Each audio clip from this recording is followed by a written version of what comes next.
So today we're going to build on stoichiometry, and you guys just had a quiz on stoichiometry, and so you may already have a feeling if you felt like there were some things that you didn't understand. So I think most of y'all in here, I feel like y'all are getting it. But before we build on it, I want to just make sure we're all on the same page with, I don't know, just a summary of it. So I'm going to kind of just give some bullet points about stoichiometry. So if you feel completely comfortable, by all means, you don't have to take any notes. But if you need any sort of reinforcement or want to study from this, I just kind of am making a little summary of stoichiometry before we build on it.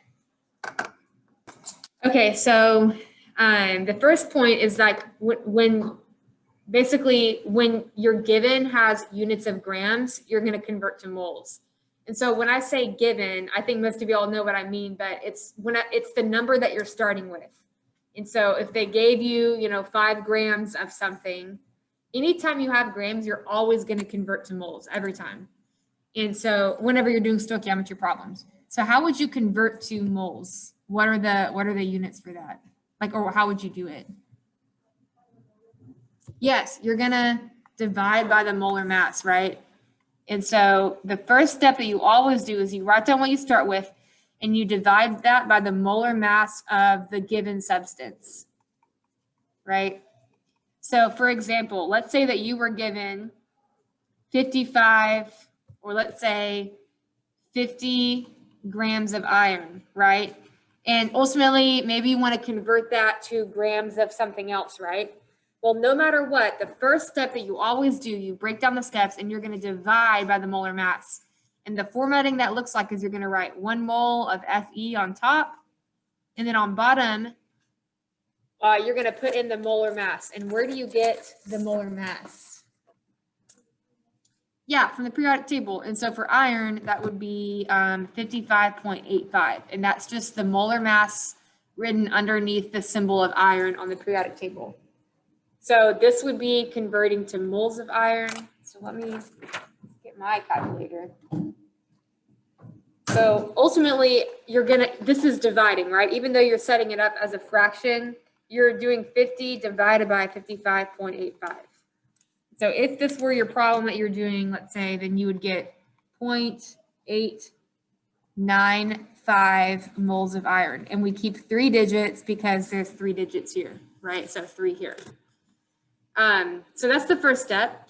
The second step that you'll do is I'll change color. After this, you're going to convert. Hold on. Okay, you're going to convert the moles of your given, because we still have our given. We were given iron, right?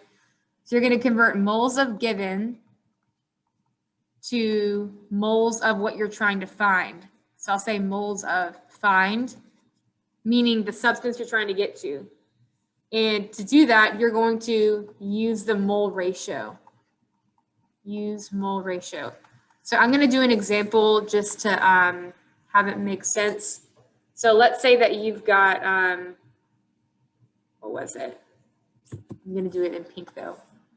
You've got this equation here. I think this was an example on your homework problems. I think it was Fe2O3 plus, I think, CO makes, I want to double check, hold on. I was doing it earlier. Plus CO, yeah, makes Fe plus CO2, right? And so then you'd want to balance it. And I had trouble, even I was looking at this and I was thinking, wait, hold on. But we would put a 3 in front of here and then a 3 in front of here to balance it. And so now we've got a balanced equation. Let's say the question said, how many grams of CO2 would you get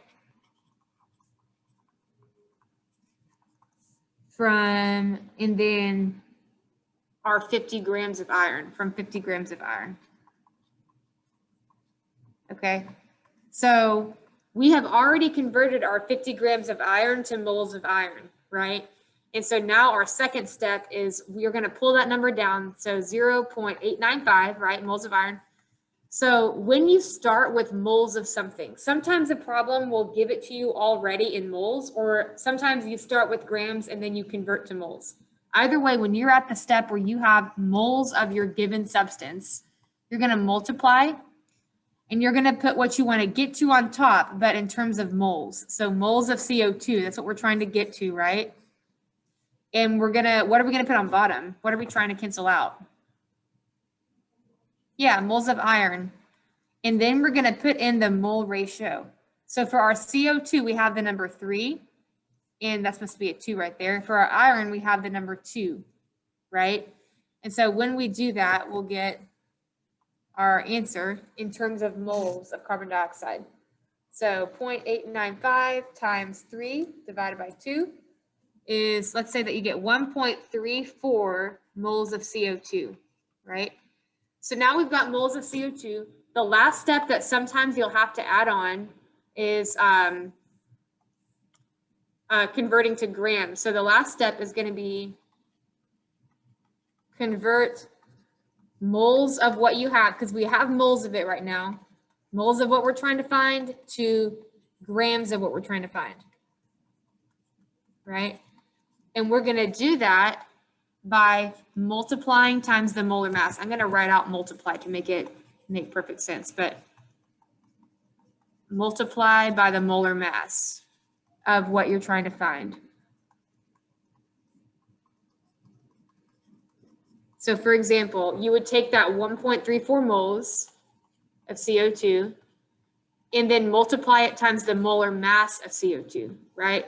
And so we're going to add up and find the molar mass. So carbon's molar mass is 12.01, oxygen's is 16, but we've got 2 oxygens. So we're going to get about 44.01. So we're going to multiply times 44.01 grams for every 1 mole. And you should write out all of your units technically while you're doing this to make it make sense. Okay, and so then you calculate that. So let me do it real quick. 1.34 times 44.01.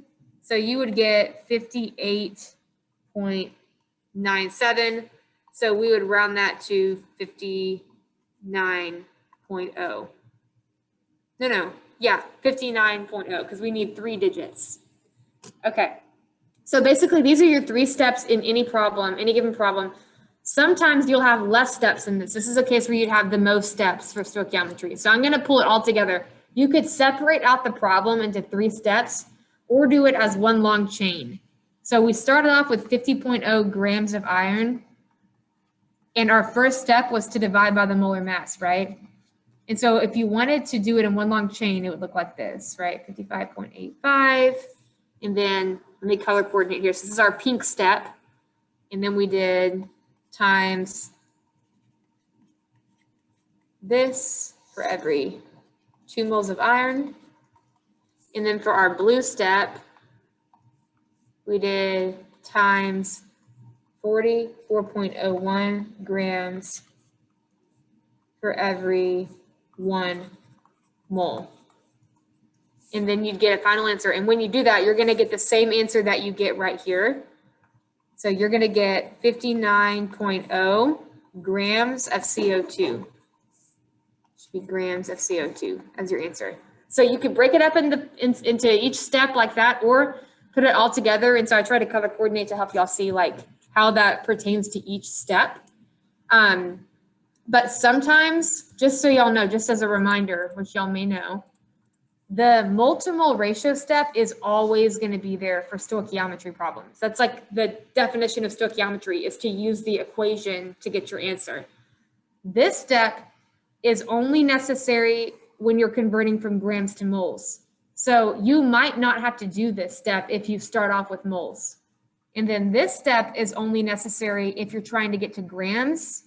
So you might not have to do it if the question asks you for moles of CO2. You will always do this step. Sometimes you'll do all 3, but you look at your units, because sometimes they're not asking you for grams of a substance, they're asking you for moles, or sometimes they already give you moles of your starting substance, so you don't have to do the first step, right? So does that kind of make sense for you guys? Do you have any questions about it?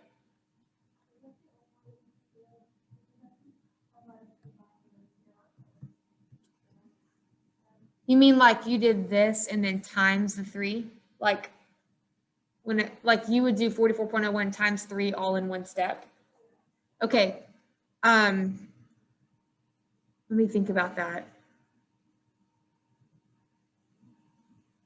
I think that, yeah. So if you're combining the ratio step and the Grimm step, that should work.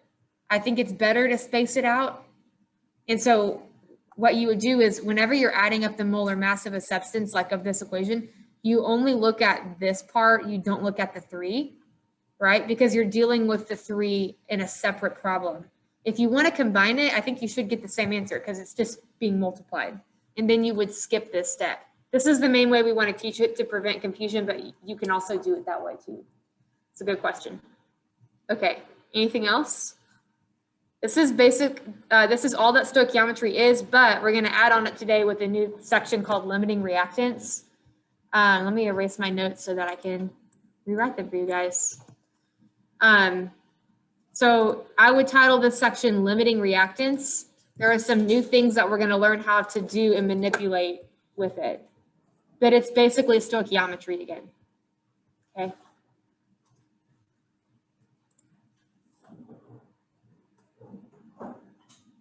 So I am going to start off with an example to show you what limiting reactants are like. How many of you guys like grilled cheese sandwiches?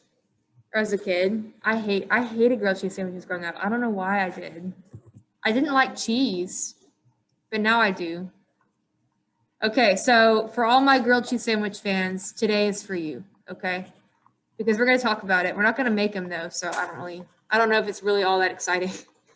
But let's say that you're making a recipe at home and this is your basic recipe for grilled cheese sandwich. I guess you could get fancy and add extra stuff, but I don't know what else you would add to a grilled cheese sandwich except this. Tomatoes? And you'd grill them like that? Oh yeah? That all sounds really good. I wouldn't have liked any of that growing up though. I didn't like tomatoes or cheese growing up. I don't know why. I didn't eat any vegetables. So you've got this is our recipe, okay?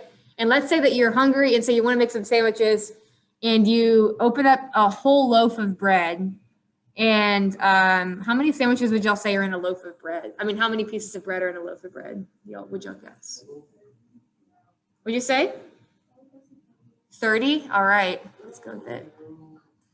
All right, let's say that you've got 30 pieces of bread in your loaf and you're either having a grilled cheese party and inviting your friends over or you're gonna eat all of it yourself, which is also fine. And you've got 20 slices of cheese, okay, in your fridge where it should be. And you decide, okay, I have this much, I'm gonna make as many sandwiches as possible. So the question is, how many sandwiches can you make?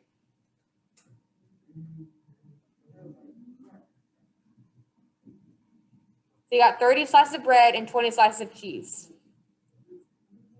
So yeah, so 15 is how many you can make total, right? 15 sandwiches. Which one of these ingredients will limit you? The bread is your limiting factor, right? And so let's say that you don't understand, or let me show you what your mind is doing without you having to do it, okay? Because this is what you're gonna do on paper, right? So you need to figure out, okay, which one limits me? Okay, well, if I have 30 slices of bread, how many cheeses does it take to make to match that, right? Well, it takes 1 cheese for every 2 slices of bread according to our recipe. So if I have 30 slices of bread, I would need 15 cheese slices, right? Based on my recipe. And if I have 20 slices of cheese, it takes 2 pieces of bread for every 1 slice of cheese for my recipe. So if I have 20 slices of cheese, I would actually need 40 bread slices to match that, right? So I look at this and I say, okay, I have 30 slices of bread. I need 15 cheese slices. And I have that, right? I have 15 cheese slices. I've actually got 20 of them. So this is going to be my excess reactant. It's called excess. I'm going to have 5 slices left over, right? And then I look at this. To match my cheese, I would need 40 slices of bread, and I only have 30. So this is my limiting reactant, right? So that's all that we're doing for the most part in these problems. It's just, it kind of takes one more step. And so you could identify, like, if you want to be really neat about it, you could say, okay, these are the things that I would need, and this is what I have, right? So you compare what you need with what you have. I need 15 slices of cheese and I have 20. So I'm going to have some of it left over. I need 40 slices of bread, but I only have 30. So it's going to limit me. It's my limiting reactant, okay? So that's all that these problems are, okay? So for example, here's some pictures to kind of show you, right? The limiting reactant is the one that's consumed first. The excess reactant is the reactant that is not used up completely, okay? So let's say that you're making carbon dioxide and you've got a scoopful of carbon and a scoopful of oxygen, and it turns out to be 5 carbon particles and 7 oxygen molecules, right? When they combine together and they make CO2, there's actually 2 oxygen molecules left over, and that means that it's the excess reactant, right? That's really all that this is saying. This is just describing that. You don't need to take notes on this page about it. So the question is, how do we, in a problem, determine which are limiting and which are excess? Well, you're going to use stoichiometry to compare and see how much of each is needed. So let's try one. I'm going to erase all this so y'all can try it on your own, okay? So this one says, if this reaction is run with 6.25 moles of hydrochloric acid, I'm going to highlight that, okay, and 2.75 moles of calcium hydroxide, which substance limits you? Which substance limits you? So I am going to do this one with you guys and have y'all do the next one. Just give me a second to erase. Okay. So I'm going to do the work over here for it so that we can look at it. So basically, whenever I see a problem like this, we're going to write down what we start with. We're going to identify our givens, right? So I'm going to write both of them down. I'll do them in different colors. So we've got 6.25 moles of HCl, right? And then in a different color, we've got 2.75 moles of CaOH2. Okay. What you're going to do in these types of problems is you're going to convert to the other substance. So for the HCl, we're going to convert to the calcium hydroxide, which means that we're going to have moles of calcium hydroxide on top, right? And for the calcium hydroxide, we're going to convert to moles of HCl. So if that's the case, what's going to be on the bottom of the top one? What's going to be the bottom? Exactly, moles of HCl, because we want it to cancel out. And then on this one, the bottom is going to be moles of calcium hydroxide. And now we need to go to the equation and fill in the mole to mole relationship. So when I look here, I see the number 2 right here. And then there's no number right here, which means that it's an invisible 1, right? A 2 and a 1. The 2 goes with the HCl and the 1 goes with the calcium chloride. So 2 with the HCl, 1 with the calcium. I meant calcium hydroxide, not calcium chloride, I'm sorry.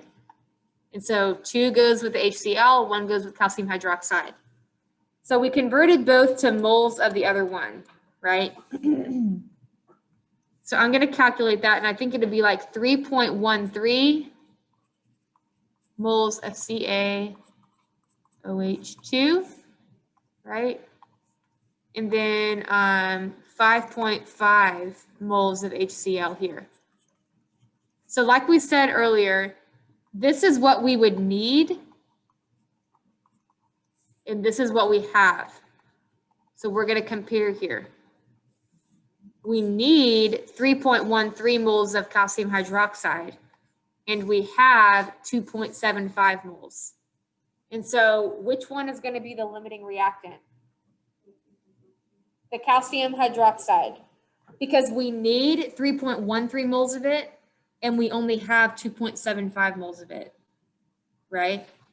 And then on the other hand, we need 5.5 moles of HCl, and we have 6.25 moles of it. We've got some left over. And so if the question asked you, how much excess would you have left over?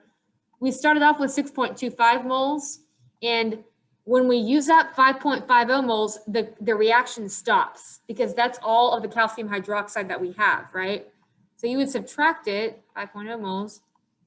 So that means that we would have 0.75 moles of HCl left over,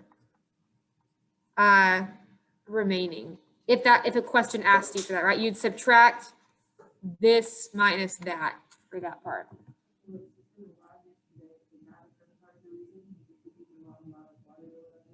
Right. So we were assuming that the water was in excess, right? And so if you use like only half the amount, like only 30 mils of water, then the reaction might have stopped sooner, right? Because it needed the water. That's a good thought on that. So does this make sense? Are there any questions on how I identified that this was the limiting reactant and this is the excess reactant? You compare what you need with what you have, right? If you have more than what you need, it's the excess reactant. If you have less than what you need, it's the limiting reactant. If you have more than what you need, it's excess. If you have less than what you need, it's limiting. So I'm going to have y'all try a problem. It's just a little bit, it's probably like one more step for it. So let's read the problem together. It says, if this reaction right here is run with 6.25 moles of HCl and 2.75 moles of CaOH2, which substance is the limiting reactant? Wait, I'm sorry. That's the same problem. We're going to go down, okay? Everything's fine. That was just their explanation of it. So we're going to do this one, okay?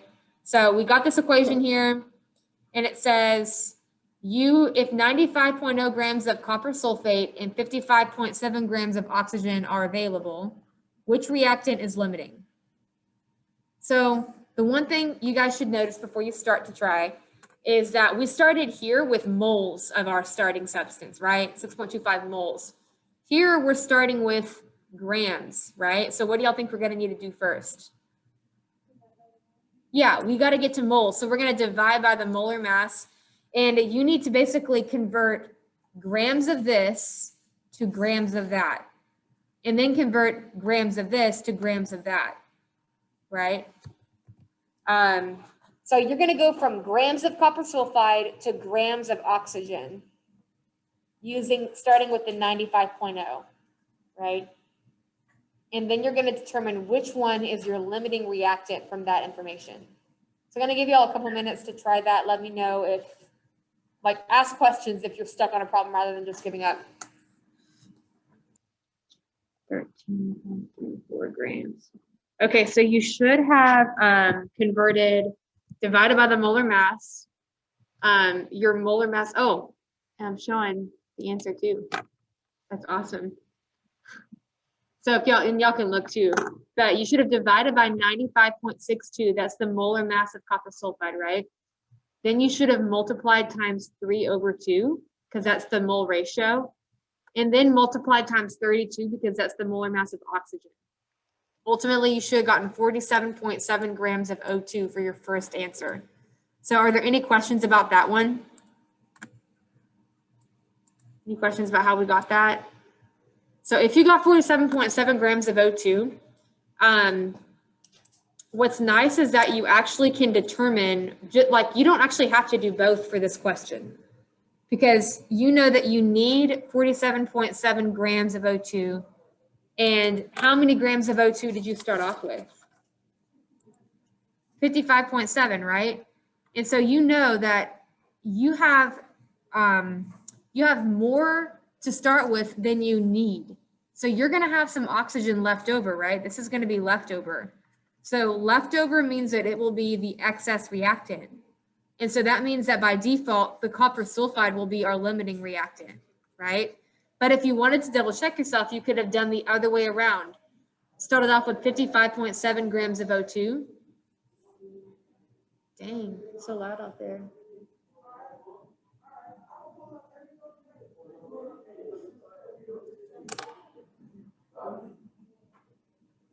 How exciting it is to skip class these days, huh? Okay. Anyways, you could have started with 55.7 grams of O2 and done that, and you should have gotten 111 grams of copper sulfide. And so when you look at that, you say, okay, I need 111 grams and I only have 95. And so that's going to limit me. I need more than I have. So it's going to be my limiting factor. So does that make sense to you guys? Okay, that's limiting reactant problems. Let's try one more, but it's going to be an extra step. And this time I'll make sure not to show y'all the answer yet. I already did. What was it? All right, perfect. Okay. So the question says, what mass of barium nitrate can be formed by the reaction between 75 grams of barium carbonate and 35 grams of nitric acid? Okay, so there's three things here, right? It wants to know what mass of barium nitrate can possibly be produced if you have these things in your pantry, right? Like your cheese and your bread. So first you have to figure out what your limiting reactant is in order to answer the question. So, no, I'm sorry. But the barium carbonate and the nitric acid could definitely be in a container. They don't need to be refrigerated. So to speak, these guys are in the pantry, right? Anyways, you're trying to figure out which one limits you so you can actually answer the question. So there's going to be two steps. First, you're going to figure out your limiting reactant, like what we did above. And then you're going to answer and figure out what mass of barium nitrate you have by using the limiting reactant one. So do the limiting reactant step first and then try to solve for the final answer. And if you don't get that, we'll go through it together. But everybody should be able to at least find the limiting reactant. And then you can try to answer the question after that. So I'll give y'all a minute to solve for that. So all of y'all should have, at this point, at least gotten your limiting reactant, right? So what was the limiting reactant that y'all got?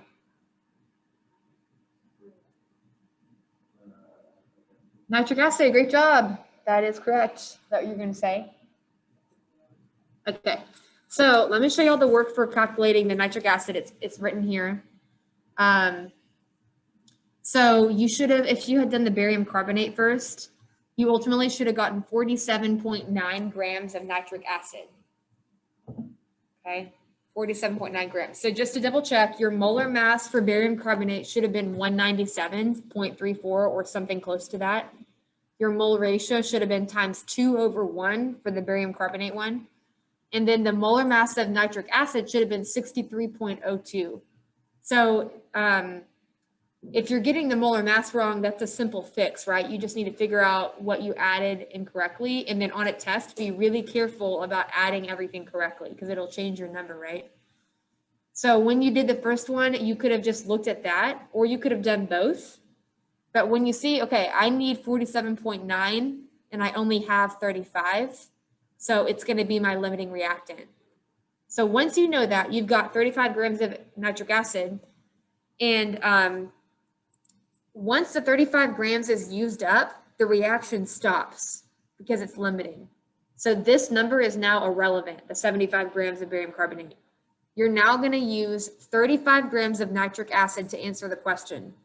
So it says, what mass of barium nitrate can be formed by the reaction between 35 grams of nitric acid? So you're going to write down 35 grams HNO3 and then convert that to grams of barium nitrate, and that'll be your final answer. Okay. How many of y'all have already, like, y'all are on that step, or do y'all need another minute to do that step? Most of my students needed like that much time to do the first part, and then we did the second part together. But I think some of y'all were already on top of it. So where are you guys? Have y'all finished this completely? You got a number for barium nitrate? Okay, I'll give y'all another minute to do it. So you're going to write down 35 grams of nitric acid, right? HNO3. Now that you know that that's the limiting factor. So all of this work was to figure out which number will we use. We figured out that the nitric acid limits us. And so we're going to use the nitric acid to go forward from here, right? So write that down and convert that to grams of barium nitrate. All right, I got a number. How many of y'all are bored of stoichiometry? I'm sorry. We should do more stations or something moving around, but then there's COVID, so I don't know. But you converted, you got your 35 grams. So I'm gonna verbally talk about it and then we'll go through it, but hopefully on your numbers, like on your conversions, you should have divided by 63 grams for the nitric acid, right? Multiplied times the mole ratio, which was 1/2. And then the molar mass of barium nitrate is 261. So if you didn't get 261, double check what you did and ask if you need help with it. So your answer with all that in mind should have been 72.57 grams. So any questions on that? Did someone say something or was that, I don't know if so you should have gotten 72.57 grams. That is your mass for barium nitrate. So the next slides, we're just gonna summarize this, and if you really get it, that's fine. But if not, I would kind of write some of these tips down. I'm gonna read the first one a couple times to make sure it makes sense to you guys. So here's the tip. When a problem gives amounts for both reactants, you need to determine the limiting reactant first, then calculate the amount of product using the limiting reactant. So that is just like the problem we just did. Okay. We had two numbers, 75 grams and 35 grams, right? So when the problem gives you two numbers, you need to determine the limiting reactant first and then calculate the amount of product using the limiting reactant. When you calculate the limiting reactant, you're going to use the number that they gave you, right? So just to clarify, I'm going to scroll up for a second, then y'all go back to your notes. When you determine the limiting reactant, you've got two numbers for nitric acid. You've got this 47.9, which tells you what you need, and the 35, which tells you what you have. You're going to use the 35. You're going to use what they gave you to answer the question, right? So you're going to use what they gave you. The second tip is that when a problem says that one of the reactants is in excess, you can assume the other reactant is the limiting reactant, which is really nice. So if we decide to be nice and just tell you, hey, this substance is in excess, that means indirectly that the other one has to be the limiting one, right? If that's the case, you use the limiting reactant to calculate the amount of product. You always use the limiting reactant to calculate the amount of product because it's your limiting, it's what limits you. So even though we had whatever, 15 slices of cheese, how many do we have? Like 18 slices of cheese. We couldn't use all of those because the bread limited us. You use the bread to answer the question. So these are the two main things, the two main like keys or tips while you're doing it. The rest of it is basically stoichiometry and then kind of identifying which one limits you. Let me see. I'm not going to do these. What I'm going to pass out some practice problems, and then y'all are going to finish these, check your answers with me, and then after